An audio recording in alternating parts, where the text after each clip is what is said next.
Aprenda agora como cancelar a sua assinatura da Netflix nesse passo a passo bem rápido e fácil que eu preparei para você. E para cancelar a sua assinatura da Netflix, você deve acessar o aplicativo do Netflix no seu celular, porque através da sua televisão não tem a opção de cancelar a assinatura, mesmo que você assista Netflix na sua Smart TV. Então você deve abrir o aplicativo da Netflix logado na sua conta no seu smartphone. E aí você vai entrar aqui, acessar a sua conta normalmente, e agora você vai clicar aqui abaixo, no seu perfil, clica aqui embaixo no canto inferior direito. Agora você deve clicar no menu no canto superior direito aqui acima e clicar aqui embaixo na opção de conta.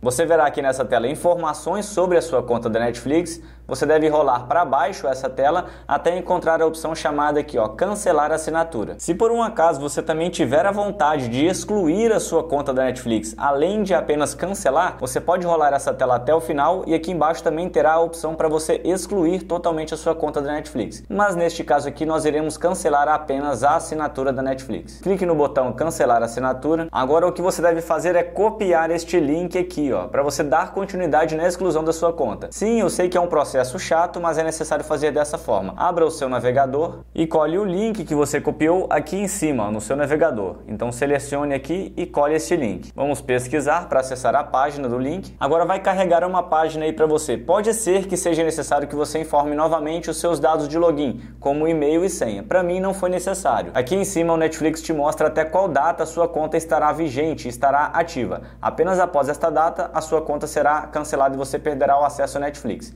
Então clique em cancelar, quero cancelar, justifique o porquê você está cancelando a Netflix, eu vou marcar aqui outro e vou clicar aqui em concluído. Clique em concluído também. Você será redirecionado novamente para o seu aplicativo da Netflix e a partir daqui a sua solicitação de cancelamento já foi recebida. Gostou desse tutorial direto ao ponto? Se foi útil, deixe o seu like e o seu comentário aqui abaixo que vai me ajudar demais. E se inscreva no canal para acompanhar mais dicas de tecnologia que vão te ajudar no seu dia a dia, assim como esse vídeo. Até a próxima!